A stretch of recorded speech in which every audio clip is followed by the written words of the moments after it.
E,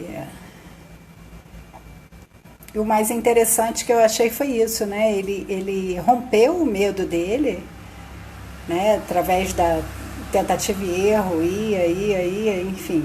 E ele rompeu o medo dele e depois, como ele fazia voos duplos e eram muitos por mês, vocês vão acompanhar a história dele, como é que começou esse trabalho de voo duplo. E você tem que chegar no final da rampa a uma velocidade mínima para poder voar. Não sei se vocês conhecem a Pedra Bonita, mas embaixo dela é precipício, é árvore, né? Então é, ele, ele começou a correr com as pessoas que ele acompanhava no voo duplo. E ele falava assim, ele falou, poxa, as pessoas diziam que iam correr. Ô Rui, se você estiver por aí, você me manda uma solicitação, tá? Oi, TT verdadeira. E aí as pessoas falavam, não, eu vou correr, pode deixar que eu vou correr. E umas corriam e outras não corriam. E as que não corriam era um percentual muito alto. Segundo ele, era 90% ou mais das pessoas que não corriam. E era uma questão de vida ou morte. Que aí ele chegou aí. Deixa eu só chamar ele aqui que ele vai contar essa história. Melhor do que eu.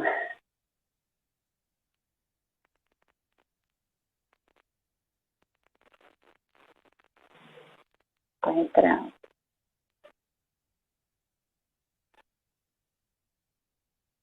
Oi, Rui. Oi, Tudo Ana, tudo bem? bem? Tudo Boa bem? tarde. Boa tarde. Nossa, que prazer falar com você te vendo, né? A gente tem batido altos papos aqui, mas sempre pelo telefone sem se ver. É verdade, é verdade. Muito agradecido pela oportunidade de trazer esse ponto de vista, né, de uma forma diferente, né, provavelmente do nosso público hoje. Com certeza. Eu estava contando aqui que a tua experiência, né, de correr com as pessoas na rampa e um percentual muito alto, 90% ou mais, não é isso? Que dizia que ia correr, mas no final não corria, e era uma questão de vida ou morte, né? Exatamente. Quando você chega na rampa de voo livre, você tem um espaço, geralmente, aqui em São Conrado, de 8 metros, né, uma rampa de madeira, onde você tem que atingir a velocidade de 19 km por hora, a gente está falando de movimento e qualidade de movimento, né? Carregando uma asa de 40 quilos, né?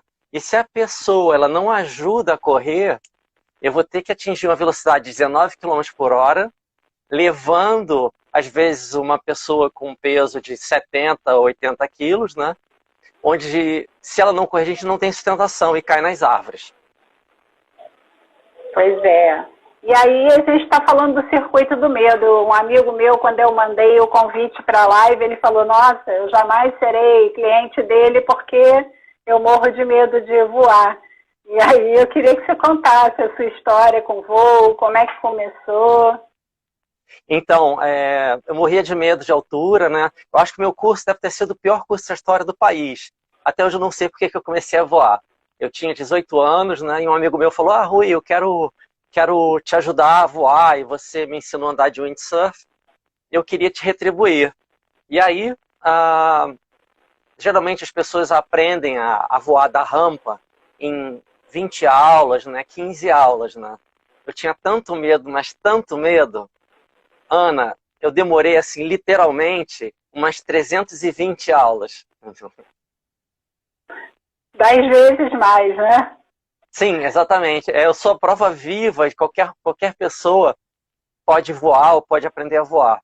E aí, a partir daí, no início dos anos 80, não existiu voo duplo no mundo. Havia um piloto que começou essa atividade, que era o Casimiro, em 1980, começou a voar também com as pessoas, né? E aí, conforme eu fui voando, eu fui sendo procurado pelos meus amigos. Rui, eu queria fazer um voo também com você. Lembrando que não existia essa atividade no mundo. E aí eu comecei a voar com os meus amigos, né, assim. Mas isso eu estou falando de um voo por mês, né? E aí eu comecei a ficar assim, muito feliz, porque quando eles entravam em voo comigo, eles falavam assim, Rui, foi a melhor coisa que eu fiz na minha vida, né? E até então, Ana, eu não tinha esse olhar para o outro, sabe? Eu comecei a sentir uma nutrição emocional com a felicidade do semelhante, né? E aí eu comecei a ficar viciado na felicidade das pessoas. Eu queria voar com mais pessoas, né? E aí, lembrando que não existia isso no mundo, né? E quando você fica apaixonado, né? Quando você tem a paixão, o não vira um sim e o tempo deixa de existir, você fica criativo. Então eu comecei a desenvolver estratégias para voar com mais pessoas, né? Bom, enfim, numa dessas estratégias eu passei a fazer 200 voos duplos por mês.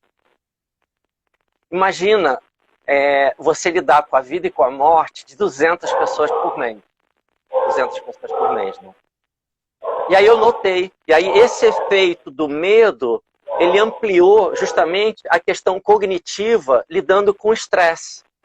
Então as pessoas chegavam na rampa e falavam, não, Rui, eu vou correr. E só 5% corriam.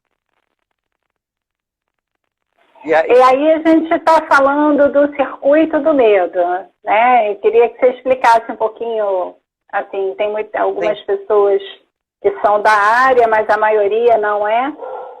O que é o circuito do medo em termos cerebrais, né? Como é que funciona? E quais as estratégias que você criativamente desenvolveu para que o seu cliente pudesse superar isso? Bom, primeiro, eu tive uma modelagem muito especial na minha casa. Eu tinha um pai que era médico, pesquisador, e uma mãe que era pedagoga. Meu pai foi um dos fundadores da Clínica da Dor no Brasil, junto com o Dr. Renaud Alves Menezes, né? Então, meu pai estudava muito. Meu pai morreu com 87 anos estudando 4 horas por dia. E aí, para responder essa pergunta, eu falei, poxa, eu paro de fazer voo duplo ou eu vou estudar que estruturas estão envolvidas aqui. Então, eu fiz uma pós em 96, uma pós bem robusta em biopsicologia. E aí, nessa pós, ela me aparelhou com conhecimentos da neurofisiologia, da fisiologia, do teatro, né? E aí eu queria investigar que estruturas estavam envolvidas. E eu desenvolvi uma pesquisa empírica, né? Avaliando isso. Então, o que estava envolvido nessa pesquisa? Esse olhar para essa estrutura do medo, né? Que ela é uma estrutura que ela vai além da questão cerebral. Você tem um circuito, um hub, entre a amígdala, a área sensório-motora e a ínsula cerebral, hipocampo e hipotálamo. Tá? É o eixo hipófise suprarrenal. Exatamente. E aí, com isso, você tem uma série de circuitos neurais e a questão uma bioquímica, da questão endócrina, que estão envolvidas, são 1.400 reações físico-químicas em menos de 3 segundos. Que vão influenciar a performance sobre estresse. Então foi isso que eu estudei. Eu queria entender que estruturas estavam envolvidas, né? E o que levava algumas pessoas a correrem mais do que as outras, lidando com estresse e com medo. E você falou que você fez uma pesquisa empírica, né? E você usou que instrumento para medir isso? O que você usou? Bom, eu usei basicamente 2 ferramentas. Primeira, eu avaliava o batimento cardíaco quando a pessoa me encontrava na praia, né? Avaliava o batimento cardíaco na rampa, né? E tinha uma escala da tarefa. A tarefa era correr sobre a rampa. A tarefa ele ganhava de 1 a 10. Observava na rampa também a qualidade respiratória e a face, expressões faciais. E na praia eu tinha escalas psicométricas que avaliavam a influência do afeto no desenvolvimento dessa pessoa. Então, já em 96, eu acabei correlacionando influência do afeto com o sistema nervoso autônomo.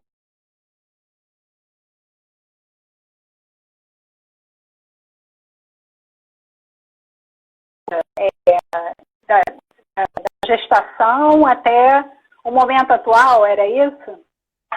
Sim, exatamente. Exatamente. Era um questionário. Era um questionário, exatamente. Esse questionário eu tenho até hoje, depois eu posso te mostrar.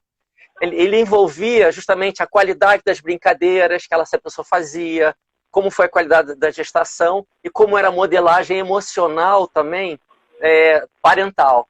Então, de novo, são sistemas, é um olhar de complexidade, né, para aquele problema ou para aquela situação evolutiva. E agora você está num grupo de pesquisa na UFRJ. Fala um pouquinho desse trabalho que você faz lá, o que você está vendo, o que isso te ajudou no trabalho que você desenvolve na rampa, ou em outros trabalhos, né? Que eu sei que você trabalha também com as crianças na Rocinha. Tem gente falando assim, que nunca vai voar, que tem medo de altura, mas ele acabou de falar que ele também tinha, né, Emily? Sim. Bom, teve um encontro que foi muito marcante, vários encontros, né? Eu acabei recebendo uma vez um passageiro em 2004, chamado Davi. Eu não sabia quem ele era. Então, ele foi voar comigo. Bom dia, Davi. Bom dia, Rui. E aí o Davi falou assim, Rui, o Davi era francês. Eu não gostei do meu voo que eu fiz nos Estados Unidos. Na época, eu já tinha feito a pesquisa e não sabia quem o Davi era. Eu falei, não, Davi, meu voo aqui é diferente. Meu voo aqui, eu trabalho muito a questão emocional, respiratória, né, dos meus passageiros. Ele não falou quem ele era, ele falou, como é que você faz isso, Rui? Eu fiz uma pós em biopsicologia, pesquisa sobre o medo. Resumindo, depois de falar meia hora sobre isso, eu falei, Davi, você está entendendo muito o que eu estou falando com você. Eu falei, sistema nervoso autônomo, variabilidade da frequência cardíaca. Aí eu falei, você trabalha com isso? Ele foi incapaz de falar quem ele era. A amiga dele, uma francesa, falou assim, não, Rui, o Davi é o Davi Servan-Schreiber. Ele é o autor de Curar e Anticâncer, que veio lançar um best-seller sobre ansiedade e estresse. Aí ele falou assim... Então ele sabia muito do que você estava falando, né? Muito mais, né? E aí ele falou, Rui, você descobriu muitos dos achados que eu descobri por outros caminhos. Você tem que escrever um livro. Eu vou fazer o prefácio do seu livro. Aí o Davi me convidou para ir na casa dele, a gente conversar. Em 2004, ele foi meu primeiro professor do biofeedback. Ele me mostrou como funcionava o biofeedback cardiorrespiratório. E a partir daí, aquela curiosidade, que era uma curiosidade muito particular, estimulado por ele e por um rabino chamado Newton Bonder, né, autor de Alma e Moral, eles falaram assim, você tem que escrever um livro. Então, a partir daí, eu acabei escrevendo um livro. Depois, o Decolando para a Felicidade. Depois, eu acabei participando como voluntário num outro encontro que foi muito marcante, com o neurocientista e meu orientador, professor Tiago Arruda Sanches, da UFRJ na Medicina, onde é um laboratório de neuroimagem funcional e psicofisiologia. Nesse laboratório, eu comecei colaborando na área de um projeto, né, de imagem funcional para atletas de voo livre. E aos poucos eu fui mostrando o meu trabalho com biofeedback também. Ele ficou interessado e falou, Rui, poxa, faz uma prova. Eu falei, como é que eu vou fazer uma prova? Eu não sou médico. Lá para cardiologia, né, para a pós-graduação da cardiologia. Mas eu já vim estudando fisiologia e neurofisiologia há 15 anos. Fiz a prova, passei, então hoje eu faço parte de um programa de pós da cardiologia e neurociências, lá com esse grupo da neurociência, liderado pelo Tiago Arruda Sanches. E como que isso me ajudou? O encontro com o professor Tiago foi fundamental, porque hoje, se você for, por exemplo, num congresso, geralmente, de educação física, um congresso básico, a brincadeira que eles falam o seguinte, você só escuta os trabalhos do pescoço para baixo. Se você for num congresso de neurologia, você vai escutar os trabalhos do pescoço para cima. O Tiago teve a sensibilidade justamente de incorporar, de trazer esse olhar, né, que eu estudava, dessa integração entre o cérebro e o coração. É uma integração neurocardiológica. Então, esse olhar da neurociência do comportamento humano veio integrar esse olhar, não só do pescoço para cima, nem do pescoço para baixo. Hoje tem muita gente na área de educação física, né, estudando a influência do exercício na saúde mental, né? Eu trabalho com isso. Sim. Eu sou da área de reabilitação, vim da reabilitação cardíaca e acabei na neurologia.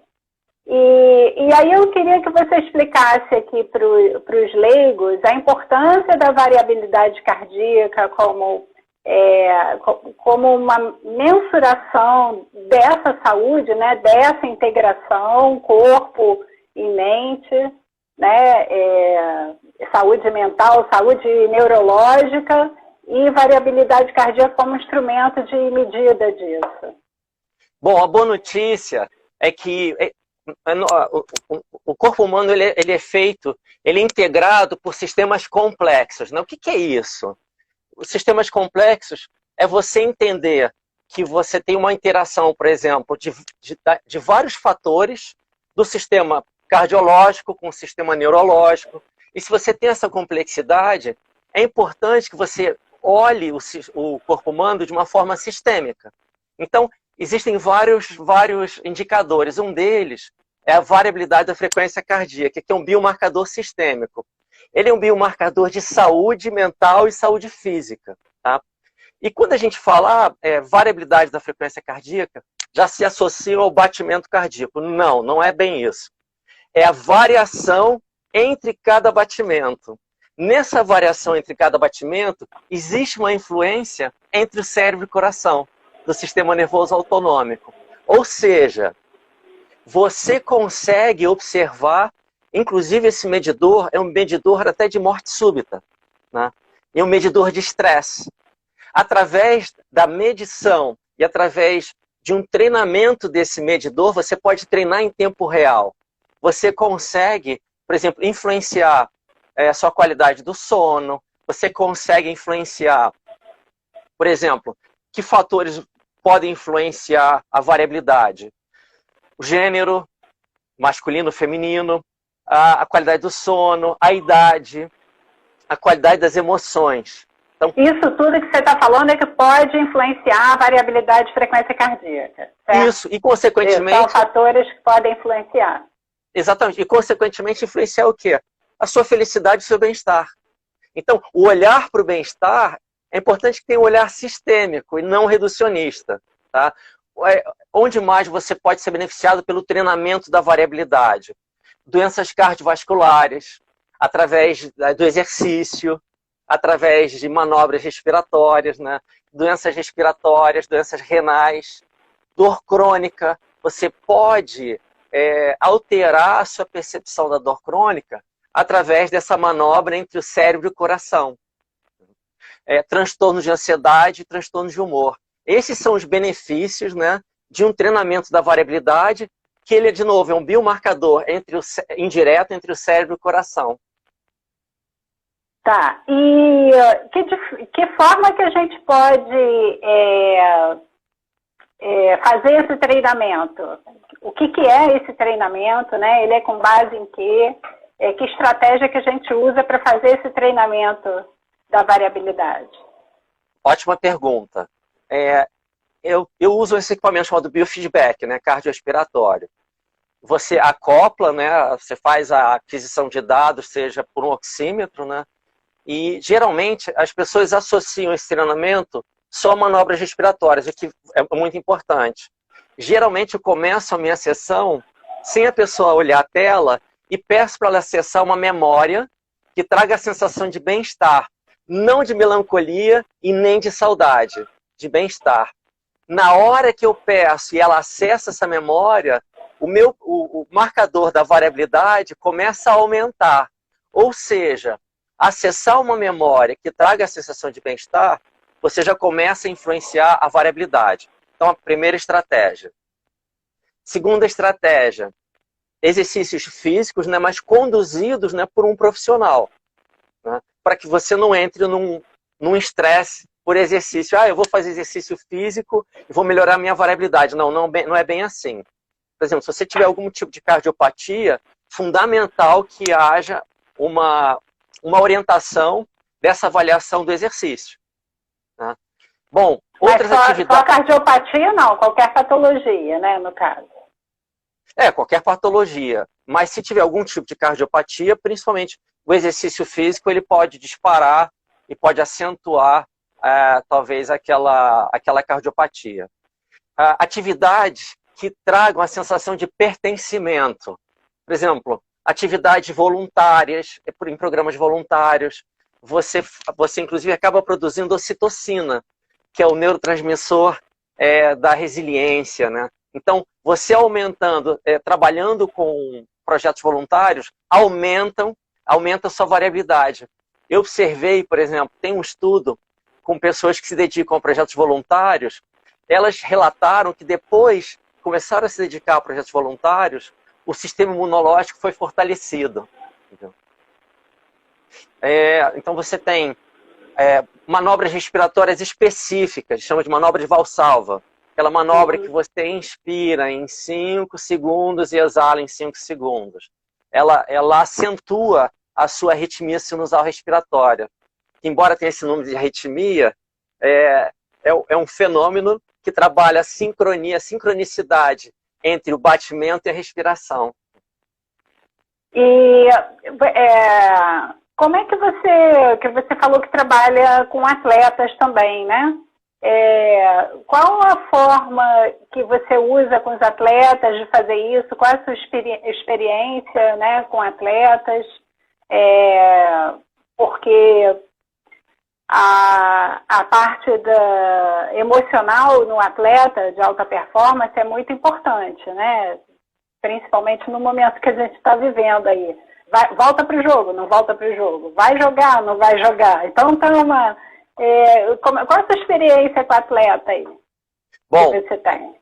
Bom, primeiro, começando comigo, né? Eu morria de medo de altura, acabei me tornando um atleta de alto rendimento no voo livre, fui da equipe brasileira, morria de medo de altura, e com a prática da yoga, da meditação, nos anos 90, eu me tornei 2 vezes campeão brasileiro e recordista sul-americano de distância, usando justamente essa ampliação da variabilidade da frequência cardíaca. E com isso, eu falei, não, eu tenho que trazer isso para outras pessoas. Então, eu desenvolvi um programa baseado em evidências, né, onde a gente fazia sempre uma medição da linha basal da variabilidade, né, e a gente desenvolvia um programa onde a gente trazia para o atleta sempre um olhar, antes dele entrar para a competição, ele fazia uma ativação de uma memória que trouxesse a sensação de bem-estar. Vou dar um exemplo. A Ledeck foi uma atleta americana de natação, eu acho que foi a recordista feminina de medalhas. Vou contar uma coisa aqui para vocês, mas vocês não podem falar para ninguém. Sempre antes dela entrar para a piscina, ela olhava fotos da família dela. Entendeu? Então, é uma ativação, uma modulação do parasimpático, né? Justamente através desse olhar. Então, eu trazia primeiro esse olhar do atleta, esse convite para que ele trabalhe essa questão mental, né? Depois, o treinamento por biofeedback, onde aumentaria a modulação parasimpática dele. E a partir daí, uma vez ele estando com essa consciência, essa sensopercepção dessa modulação do sistema nervoso autonômico, eu crio situações, uma teatralização de risco, tá? Controlado, onde eu convido o atleta a trazer aquelas estratégias naquela teatralização do risco. Ou seja, tem um artigo que eu separei aqui pra gente, um artigo bem interessante, um artigo recente, da Nature Communications, né? Onde ele fala do acoplamento da respiração com ação voluntária, né? E a área de prontidão de potencial cortical. Ou seja, a fase respiratória vai influenciar a qualidade da prontidão e execução do movimento. E é isso eu percebi na asa delta. Quando eu trazia o maior repertório para os meus passageiros de uma modulação parasimpática, uma sensopercepção da respiração e movimento, aqueles passageiros corriam muito melhor do que os que não tinham essa sensopercepção. Ou seja, o foco é trabalhar a sensopercepção, né, com a fase respiratória e execução do movimento. Fez sentido? Com certeza, totalmente. Né? Eu já venho conversando com você, que eu estou fazendo a formação em terapia reichiana, e Reich foi um estudioso do sistema nervoso autônomo, e ele a terapia dele não é dissociada, né? Ela não é cognitiva, não tem como você chegar lá no terapeuta, seja ele de qual formação for, E você está falando de um determinado assunto sem seu corpo físico estar envolvido, sem sua alteração da respiração, né? Então, o terapeuta haitiano nada mais é do que um leitor, e eu adorei o termo que você usou, um facilita-amor, né? Um facilita-amor, para que o sujeito tenha a capacidade de reestruturar o movimento vivo, que é isso que você está falando, né? Um movimento associado com emoção, respiração, sim, amplitude de movimento, sim, né? Tudo isso está associado. Sim, exatamente. E aqui, por exemplo, uma pessoa comentou, tem alguns monitores que olham a variabilidade. Sim, eu trabalho com esses monitores, mas não basta você monitorar essa modulação da variabilidade do sistema nervoso autonômico. O desafio é como que eu vou trabalhar novas estratégias neurofisiológicas desse atleta diante da coleta de dados que eu tenho. Então, nessa questão de trazer uma iminência, uma performance sustentável na rampa, eu acabei criando estratégias. Uma delas é a seguinte: na hora que eu treino a corrida na rampa com o meu passageiro, eu peço uma segunda tarefa que ele não percebe. Eu peço para ele colocar a mão suave nas minhas costas, tá? Suave. Então, é uma tarefa de ajuste fino, né? Então, eu peço para ele, vamos treinar a corrida. Na hora dessa corrida, se ele não mantém o tônus no ajuste fino, está vendo o quê? Um desligamento da área sensório-motora. Então, ele está tendo uma perda de qualidade ali. Então, o treinamento para treinar, mesmo eu entendendo que ele está com uma modulação parasimpática, como é que ele vai sustentar essa modulação parasimpática? A predominância, né? Porque vai ter um momento que vai ter uma predominância simpática, o que é importante. Tá. Que tem que ter, senão ele não voa, senão ele não corre. Exatamente, mas uma consciência do ajuste do motor, do ajuste fino da mão, vai me indicar se ele vai ter a marcha ou não na corrida eficiente.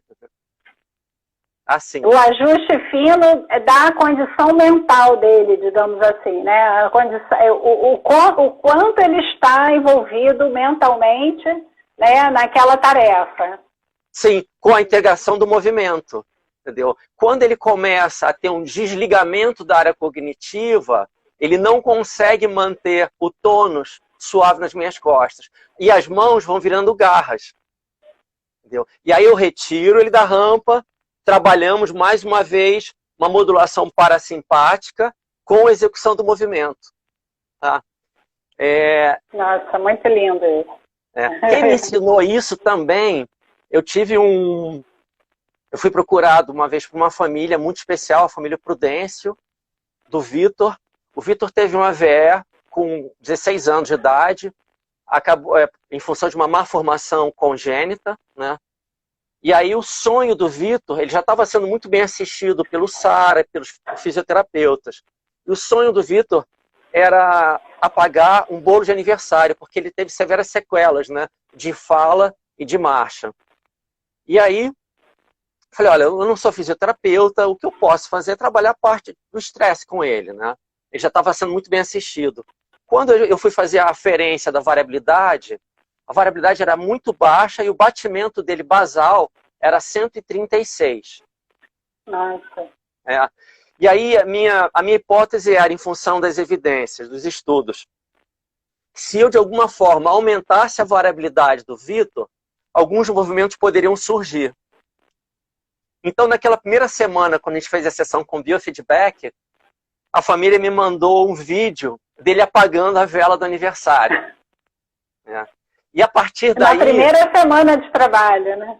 Sim, exatamente. E a partir daí, através também de um experimento inspirado pelo professor Tiago Arruda Sanches, foi um experimento baseado em regulação das emoções dentro da ressonância magnética. Que experimento foi esse? Olha que interessante.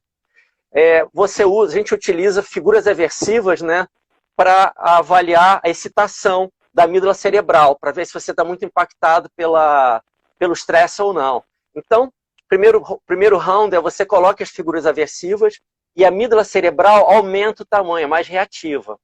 No segundo round, nós colocamos barras paralelas e não paralelas e as figuras. e a gente convida para os voluntários falarem, as barras estão paralelas ou não, e as figuras estão lá. Quando ele é convidado para deslocar a atenção, aqueles mesmos voluntários que tiveram uma reação muito grande, eles diminuíram a reação, a excitabilidade da amígdala, a reação. Ou seja, isso traz uma informação de que é possível você modificar a sua reação emocional diante do mesmo evento. E aí, inspirado nisso, eu pedi para o Vitor escolher 6 eventos melhores da vida dele. E através de movimentos, a cabeça ele consegue se expressar, e do olhar. E aí o Vitor escolheu 6 eventos. Então, cada vez que o Vitor ficava muito nervoso, ao invés de trabalhar a respiração, a gente pedia para o Vitor escolher qual daqueles 6 eventos ele deslocava a atenção, regulava, e através de uma regulação mais consciente, saiu o movimento. Então, o que o Vitor me ensinou, Ana? O Vitor foi um grande mestre para mim, e lógico, o Tiago. O Vitor me ensinou que o movimento, ele surge a partir da qualidade da emoção, da intenção e da fase respiratória. Foi isso que o Vitor me ensinou.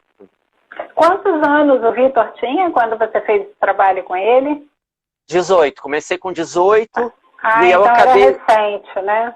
Sim, era recente. Era bem recente. E hoje é empreendedor. Ele desenvolve, ele tem uma empresa de camisetas, né? E o pai desenvolveu a Blue Equipment, que é uma empresa de equipamentos adaptados, né? Para deficientes. O pai é designer, a mãe é arquiteta, o irmão é designer também, ou seja, você tem aí uma inclusão socioemocional, não só emocional.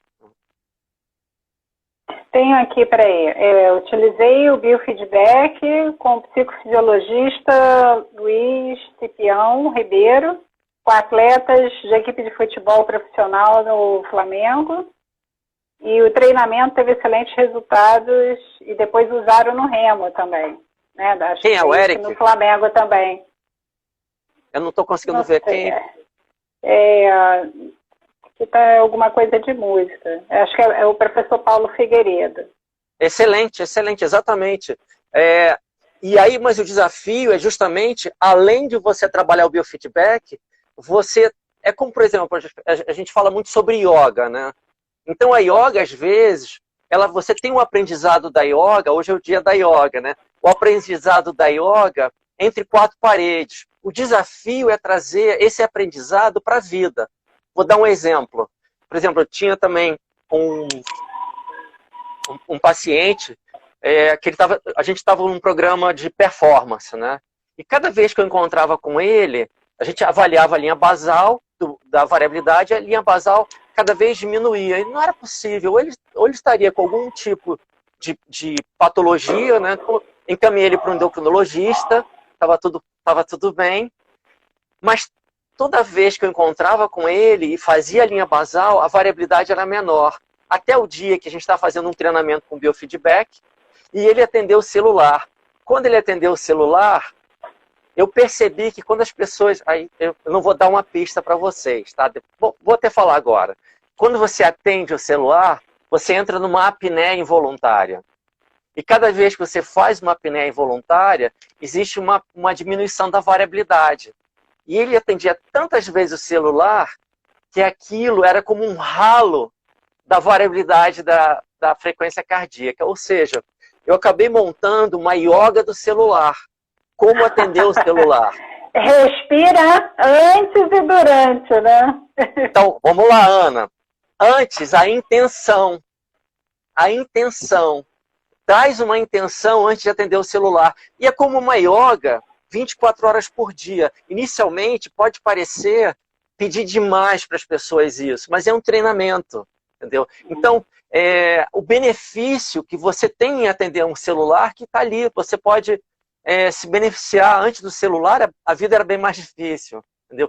O que está acontecendo é um uso inadequado do celular. Né? Exatamente. Over. E aí, agora então... e aí depois dessa yoga do celular, na semana seguinte, quando eu fui aferir a variabilidade, a linha basal estava maior. Só ele mantendo a intenção durante, ao ato, né? Ao ato de atender o celular. Sim.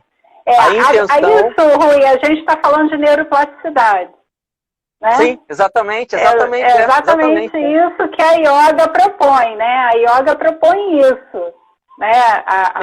O bom professor de yoga, a proposta é: vamos mudar a sua vida através de novos hábitos. E isso é treinamento. Ana, exatamente. Né? E isso que o professor, por exemplo, Paulo Figueiredo falou foi excelente, excelente. Porque ele trouxe também um exemplo prático em outras áreas. Né? No meu caso, eu usei com atletas de judô, atletas de tiro, da Marinha, atletas... Depois o professor Silvio Aguiar desenvolveu isso de uma forma muito mais metodologia, atletas de corrida, atletas de automobilismo. Ou seja, você traz não uma proposta de melhora, mas uma opção neural para a pessoa. Pronto. Uma opção neural. A gente precisa de opção, né? De opções de escolha. Né? Não, daí o nome passado aumentar o repertório, né? Vamos aumentar o repertório de escolhas, né? Você pode fazer dessa forma ou dessa ou daquela, né? Exatamente isso. Onde a variabilidade ela se torna um biomarcador, né, de saúde e de estresse. Lembrando que ele é um biomarcador indireto cerebral, inclusive. Isso. Eu estava pensando uma coisa aqui, agora me perdi, que a gente foi falando aqui. Eu ia te perguntar alguma coisa. Enfim, fala do trabalho com as crianças na Rocinha. Bom, na realidade... Na realidade, eu tinha um vizinho aqui, e que foi um dos fundadores, junto com o Flávio Canto, nesse projeto incrível, que é o projeto Instituto Reação. É um dos projetos mais especiais e eficientes que eu já presenciei na minha vida, assim. Onde o Flávio começou com 15 atletas, né?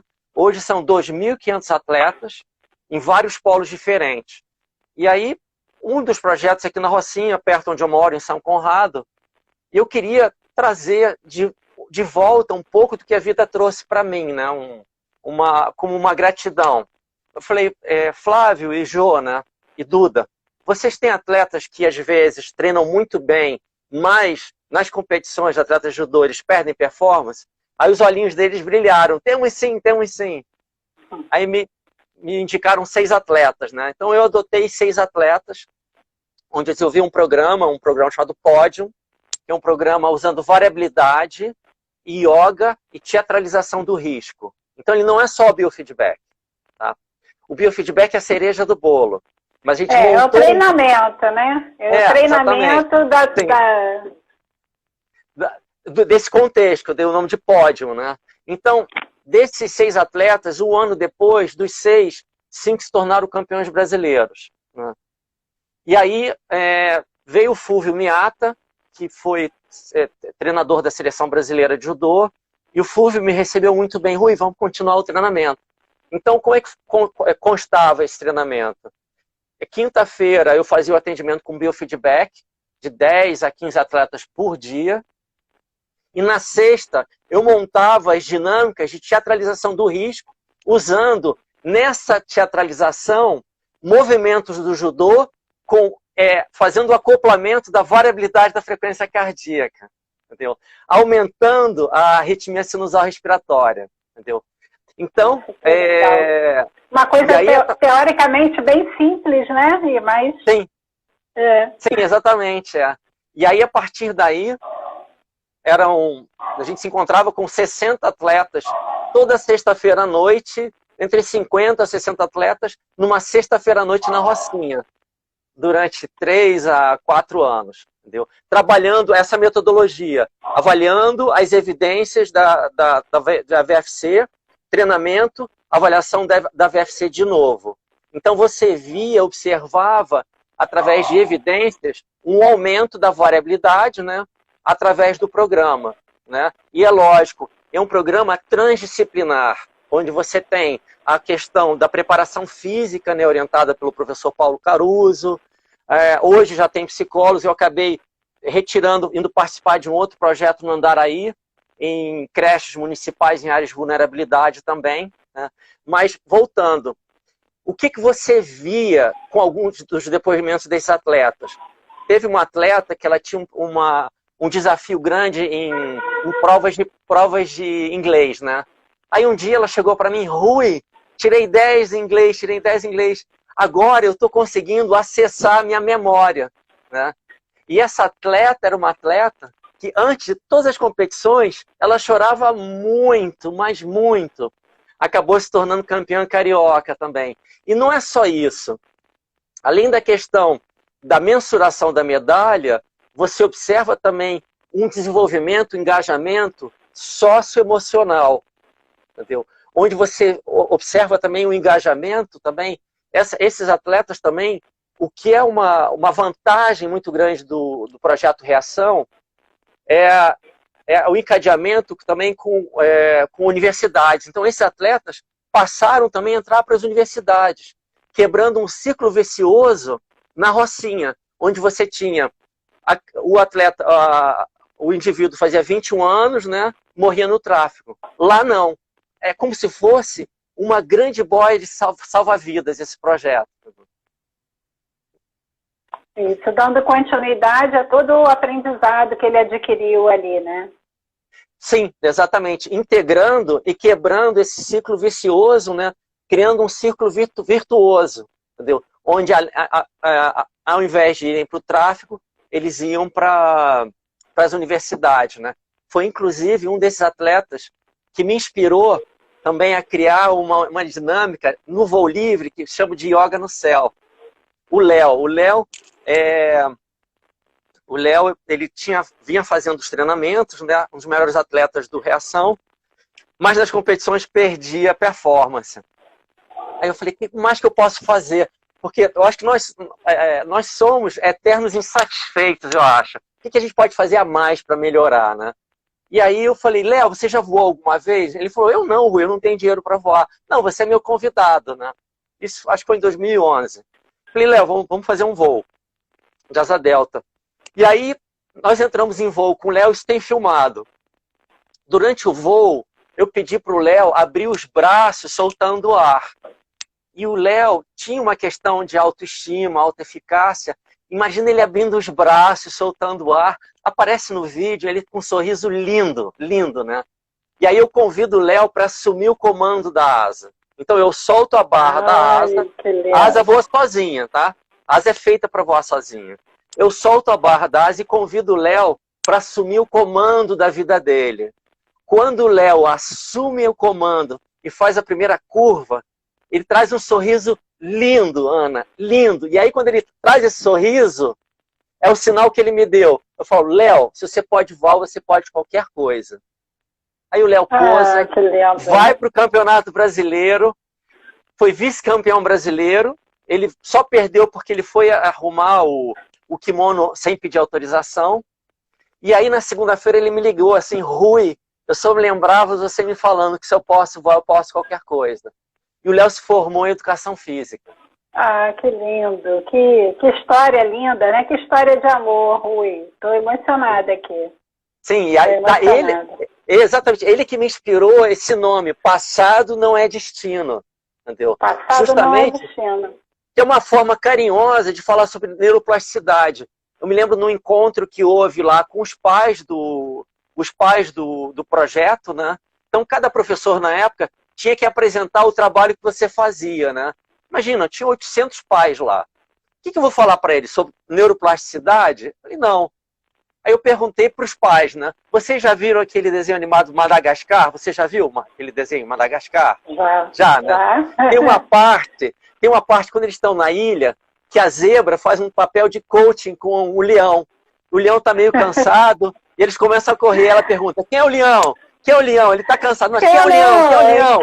Eu sou o leão! E aí, eu perguntei para eles, vocês já viram Madagascar? Ah, nós já vimos. Pois é, meu trabalho aqui é lembrar os seus filhos que eles não são gatinhos, que eles são leões, entendeu? Então essa foi a forma que eu fiz para explicar o trabalho da plasticidade cerebral baseado em evidências na variabilidade.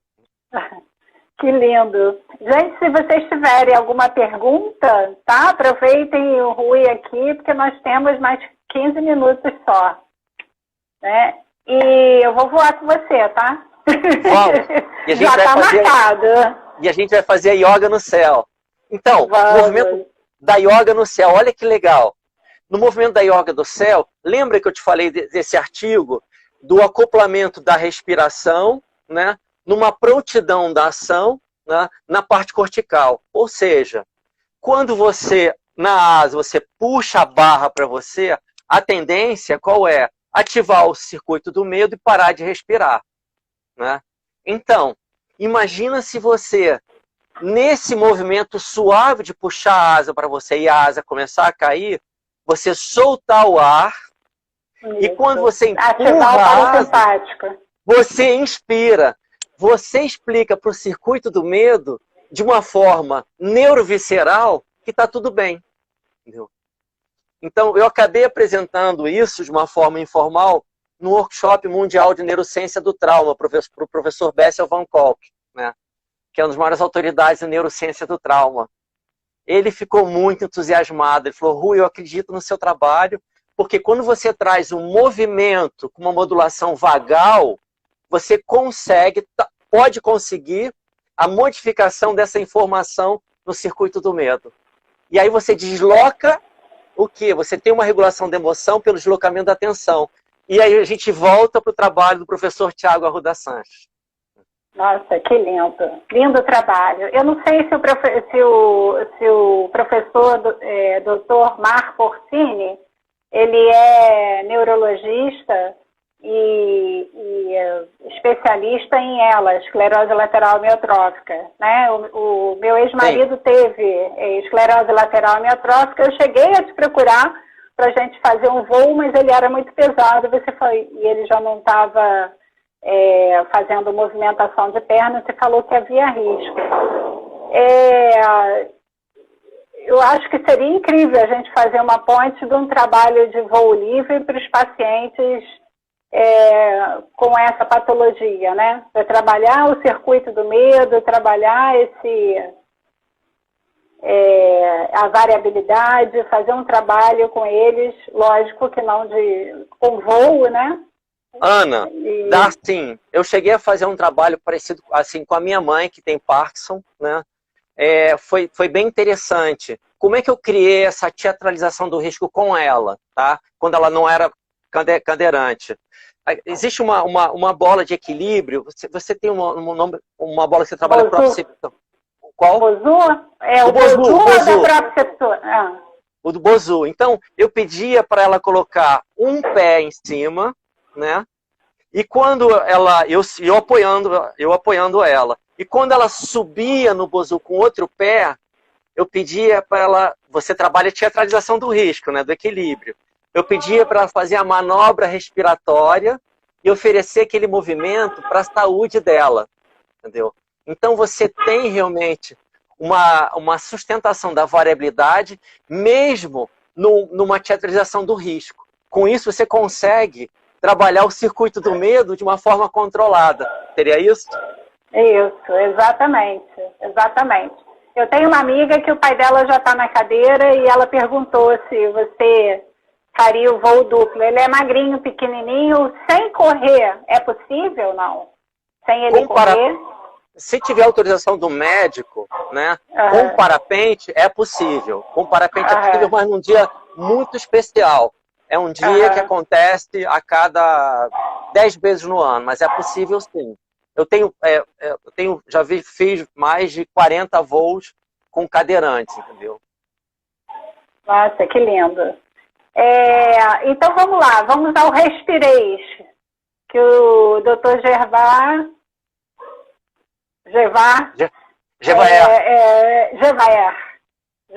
Dr. Gervaer perguntou aqui, do Respireis. Não, o Dr. Gervaer é incrível. A gente tem feito um trabalho em conjunto. O Dr. Gervaer, ele é um advogado na área de família, né? E era um dos meus ídolos, porque eu escutava o Dr. Gervaer, ele era daquela mesa do Haroldo de Andrade, que era um comunicador na Rádio Globo. Tá? Então, sim, eu lembro. Sim, ele mesmo. Incrível, uma pessoa incrível. Então, o Respireis, o que acontece? Vou pedir para... Geralmente as pessoas, provavelmente muitas das pessoas que estão conversando, que estão nos vendo, elas falam assim, eu não sei respirar. Então eu trago o registro como você vai apagar uma vela do bolo de aniversário. Tá? Então, vamos utilizar a mão como esse que vai dar o ritmo. Então eu vou apagar suavemente assim, olha.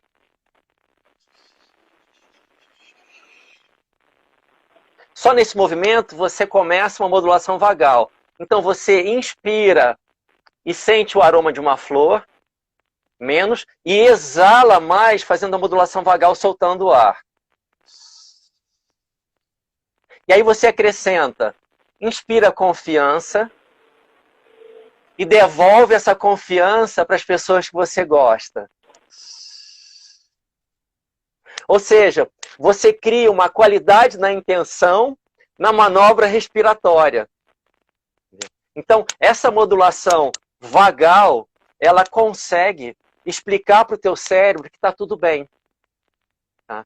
Sempre. Então, em momento de ansiedade, depressão, pânico, usa a respiração flor e vela com uma intenção amorosa. Então, Ana, é legal. Perfeito. Mas muitos atletas chegavam para mim e falavam assim, Rui, poxa, eu fiz isso no dia do campeonato. Então quer dizer que você só treina no dia do campeonato, né? Então, o meu convite é criar esse caminho como se fosse uma musculação neurocardiológica. Uma musculação neurocardiológica amorosa, né? Onde a minha sugestão é, quando acordar 3 minutos, você diminui a produção de cortisol. Antes de almoçar, antes das refeições, 3 minutos. Por quê? Você vai produzir a acetilcolina, né? Que é o neurotransmissor que vai facilitar a sua digestão. Né? E antes de dormir, 3 minutos. Então, é a nossa musculação neurocardiológica, né? Através do respireis com emocioneis. Né? Com o amoreis. Amoreis, exatamente. Exatamente isso. A Lisa Lalô está aqui também, mandou um abraço para você. Obrigado. Vocês têm mais alguma pergunta? Que faltam 5 minutinhos.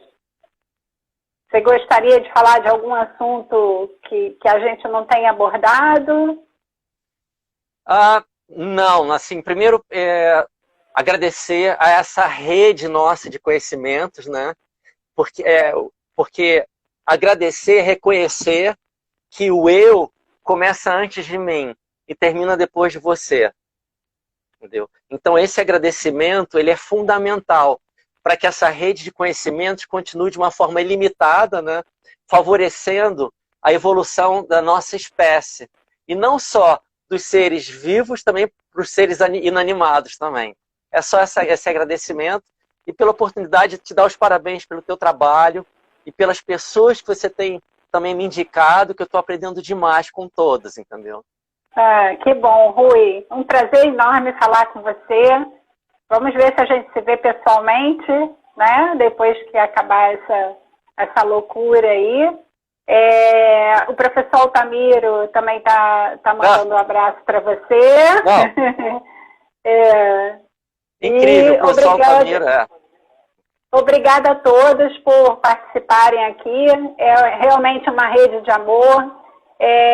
Eu sempre falo que a vida me favoreceu conhecendo pessoas incríveis, profissionais com uma humanidade muito grande, né? Além de serem bons profissionais tecnicamente, mas com amor pelo que fazem, e eu estou aqui para disseminar a oportunidade que a vida me deu de conhecer pessoas tão incríveis como você. Parabéns pelo seu trabalho. Namastê. Obrigado. Um beijo, gente. Beijão. Boa tarde. Tchau para todos, tá? Obrigado por tudo. Obrigada. Tchau.